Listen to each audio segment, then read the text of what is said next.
In the last episode of Retry, I mentioned that I wanted to talk about this game soon. Well, soon is now. Welcome to episode 10 of Retry with Tony B. Today I'm going to be talking about Shogo, Mobile Armored Division by Monolith Productions. This was the second of two games that used the Litech 1.0 graphics engines, the first being Blood 2. It's also important to note that Blood 2 and Shogo were the only games ever released under the 1.0 engine.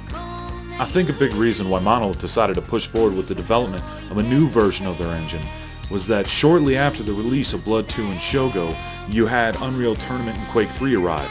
Both those series had their own graphics engines, and honestly I think they looked better than the Litech 1.0 engine. All that said, I don't want you to get the idea that Monolith was not successful. Talking about recent days, you might have heard of a series called Fear for the PC, and that is using one of the newer versions of the same Litech engine that started with Shogo and Blood 2.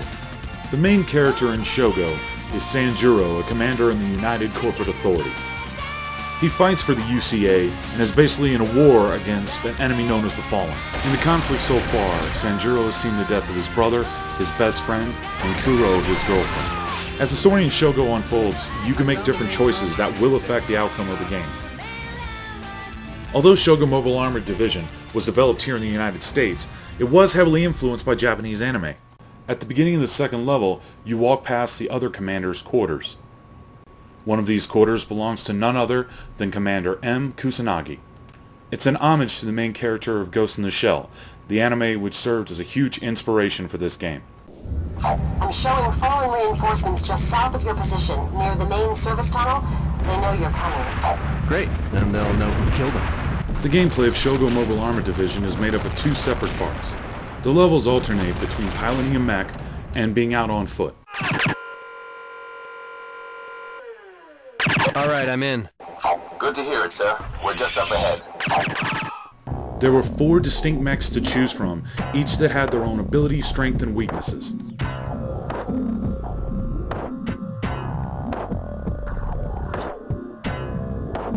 For some of the levels, you could leave the mech and be out on foot, and that played pretty much like a straightforward first-person shooter. The game had an interesting critical hit mechanic.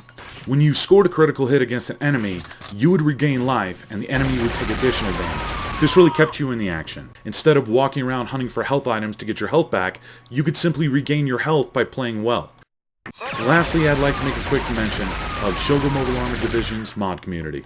Since the game surrounds being in and out of robots, it really gave the mod community a lot of creativity when coming up with unique mods for this game. There is a fully developed co-op single-player mod that allows 5 players to go through the story together with an increased difficulty. I think my all-time favorite mod that was ever created for Shogo was called Mech vs. Squishies. You have one player who's on a team all by himself, and he's inside a mech. The other 7 players are all unprotected, out on foot, all trying to take down the Goliath. The nice part about Shogo Mobile Armored Division is that it still holds up pretty well. I think some of the character designs look dated, but the explosions, the mech, it all still looks pretty good. It's well worth tracking down a copy. The game can still be found for sale on some used sites, and it still works great on Windows XP without any patches. Thanks for watching. For VideoGameSaga.com, this is Tony B, and I'm out.